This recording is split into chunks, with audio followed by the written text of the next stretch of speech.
So how do you short a stock? What's going on, team? It's Ricky with TechBit Solutions, and in this video I'm going to break down what I think everyone should know. As a complete beginner, what is shorting, what's the risk involved, and if you want to short, how do you do it, and maybe what are some criteria that most short positions should meet, right? So I hope that this video gets you one step closer to your overall goal, and if it does, I really hope that it's not asking too much of you, but please consider dropping a thumbs up and of course subscribing. So one of the first things that I want to start off by saying is I'm going to be covering my checklist. This is a checklist. It's actually a free PDF that you can download. You don't have to, but if you're interested in shorting and you do better with structure, I actually have this PDF that should be able to be displayed right here alongside of me, and you can actually download it for free, and that's that first link in the description. So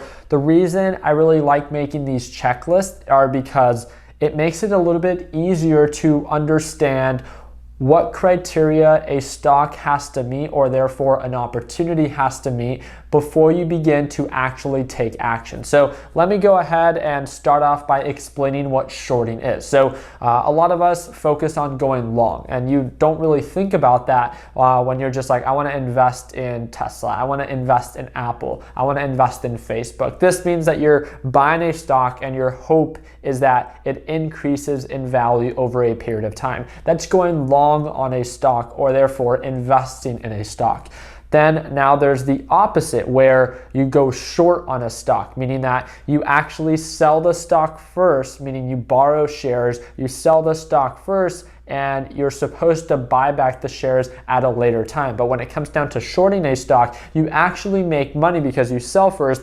As it sells off and after the stock actually loses value, you can buy it back at a lower price and you make the difference. It sounds like much more confusing than I think that it actually should be. All it really means is if there's a very overbought stock, right? It's overvalued and you think it's about to drop. You short it, and as it begins to drop, you can add more to your short position, meaning it's making you more money. And then once it begins to maybe establish a support level, or it has sold off enough, you then do the action of buying to cover, meaning you simply close that short position, meaning you don't want to hold those shares anymore.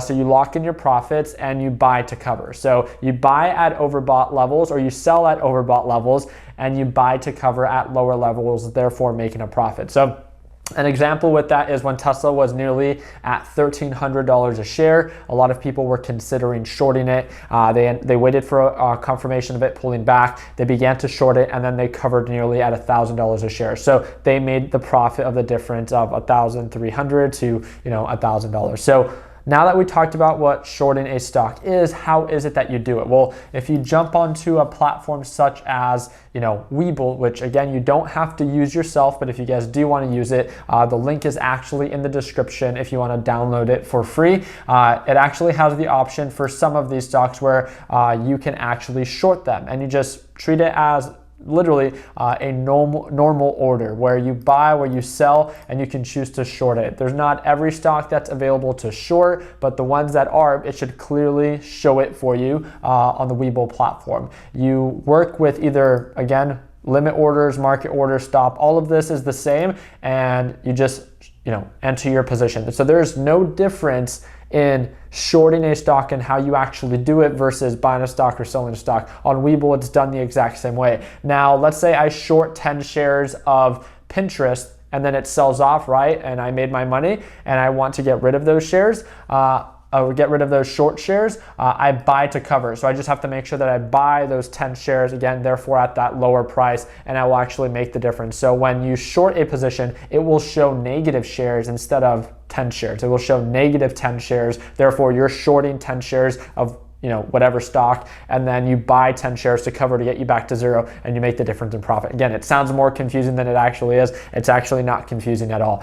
But one of the things that I think is very, very important for people to know is what can be some good things to look out for when shorting a stock? I think this is the biggest question that a lot of people have. One of the first things that I want to talk about is shorting a stock does come at a greater form of risk. I want to tell you this out of encouragement. If you are not good at managing risk, if you are not good managing your position size, you should not be shorting. That's my opinion. I don't think someone that doesn't know how to cut losses should short a stock, because when you go long on a stock, right, when you buy shares, technically you could only lose the amount of money that you put in, right? You put in $1,000, if the stock goes to zero, you lose $1,000, right? Theoretically, when you short a stock, there is no, the numbers are infinite on how high it can go. Obviously, it will only go so high, right? But technically, there is no cap at how much money you can lose when you short a stock, which is why I want to remind you that shorting a stock does come at a greater form of risk. And just because you can do it does not mean that you should just jump right into it. Just like when it comes down to, if I were to ask you, hey, if you were to invest in Apple, would you feel comfortable investing $1,000? You might say, yeah, it's Apple, right? It's a bullish stock. It's a quality company. I'm okay with putting $1,000, right, into Apple. But if I were to say, hey, I have this new penny stock, do you want to invest $1,000 into it? You might be more concerned, right? Well, you might ask a couple more questions. Why? Because it comes at a greater form of risk. When it's a penny stock, when you're shorting a stock, these opportunities come at a greater form of risk. So I think it's something at least you should take into consideration before you go all in, and knowing that it comes at a greater form of risk, to treat it and be more selective with the stocks you choose to short. It's kind of like a secret weapon, right? It's cool that you can make money when stocks pull back, but you don't want to just do it and short every stock, because technically there are a lot of stocks that are consistently bullish. So I would hate for you to get caught on the wrong side of a short and then just end up losing or draining your trading account. So I just want to make sure that I talk about the risk behind shorting. So one of the first things that I wanted to cover is kind of going down the list and explaining the why behind this checklist. These are just certain criteria that I like the stocks that I focus on to meet before I choose to short them. Just because I want them to meet this criteria doesn't mean that you need to short the same way. What I want to encourage you to do is to cherry pick out of the different items I list on this checklist. You don't have to agree with all of them. You can cherry pick the ones that you agree with and add on top of that what you think it should meet before you choose to short something. So the first thing that I want to start off by saying is asking yourself the question. So this is a checklist. As you're about to short something, asking yourself the question, is this stock still bullish? Meaning, is this stock still indicating signs of an uptrend? Is this stock still making higher highs and higher lows? I want to give you a really good example of this, right? So when it comes down to Apple stock on the year chart, right? Or we can look at this on let's look at this on the day chart.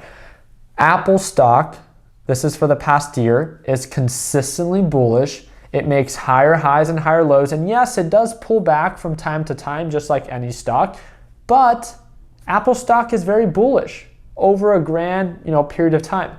So would it make sense to want to short something like Apple? Well, no, not really, right? I mean, you can, just like you can do anything, but does it actually make sense? Like, why try to short something that is so consistently bullish? Like, the overall direction is not in your favor to short something like this. Well, in comparison, right? Let's talk about, let's see how this one's currently doing. In comparison to something like, let's look at this on the 1 hour time frame. Again, this is just an example. It's just the stock out there. I just knew that it was a very bearish stock. So we can look at the past couple of days, and we can see that this stock normally tends to sell off, right? It went from $1.59 all the way down to $1. So it lost 50% of its value within a span of 2.5 weeks, 3 weeks.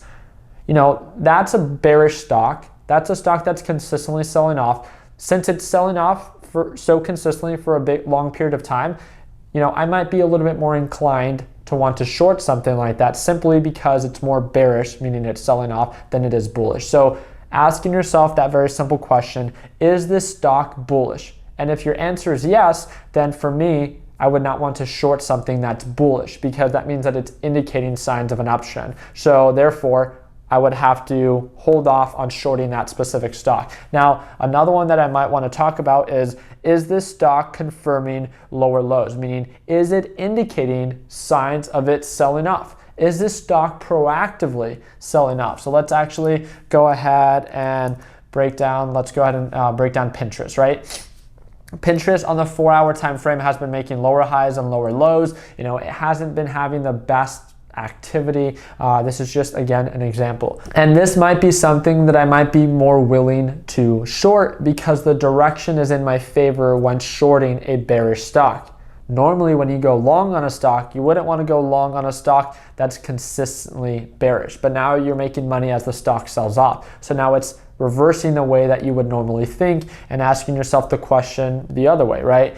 This stock is consistently bearish, so therefore the direction is in my favor to short it, right? The other thing that I like to ask myself is opportunity cost. Is there more downside than there is upside? And it's the opposite way of what you normally ask yourself when you're going long on a stock. When you go long on a stock, you always want there to be more upside than downside, right? You want there to be more potential to make money than to lose money. But when you short, you make money on the way down. So then asking yourself that question, yeah, I could short a stock like Apple, but how much is it going to pull back versus how much it can gain? Apple's a very bullish stock. That's why opportunity cost wise, it really doesn't make sense to short that stock.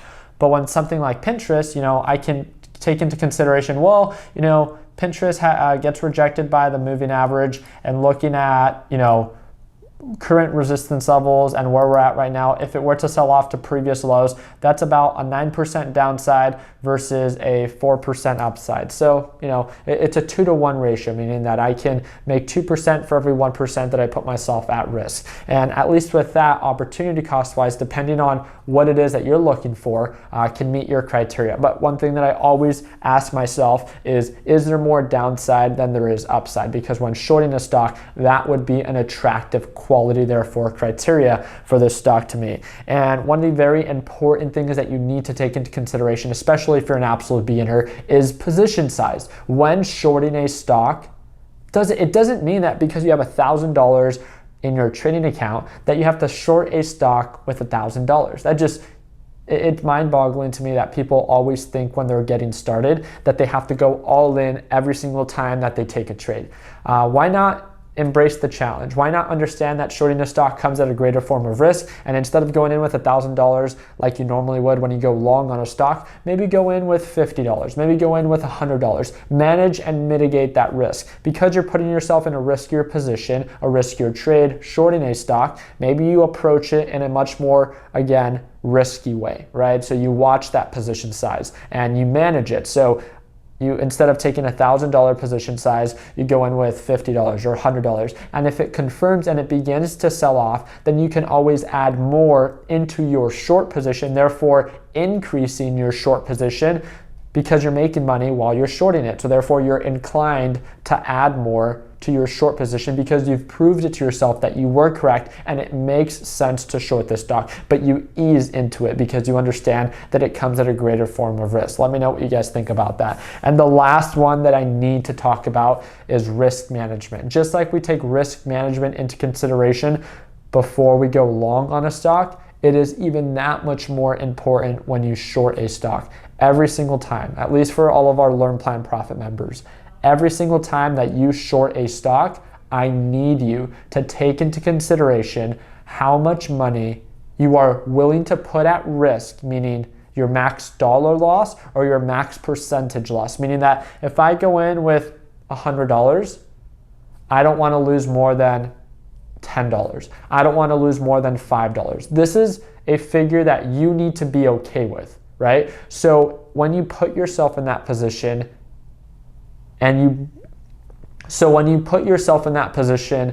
if things go south and you end up having to manage and mitigate that risk, you're able to do so because it was planned. I do not want you to be surprised and think that every short position is going to go according to plan and not take risk management into consideration. So I think it's only best for your future self that if you choose to short a stock, always have a max dollar loss or a max percentage loss of what you're willing to risk before you take that short position. And other than that, Those are the main criteria that I like to focus on to make sure every short position meets before I choose to short a stock. And just like anything, right? The more comfortable you become shorting, the more experience you gain, the better you can then become, and the more aggressive you can then begin to short. I want to remind you, you have nothing but time to learn how to trade and short in the stock market. So why rush into it? So embrace the challenge,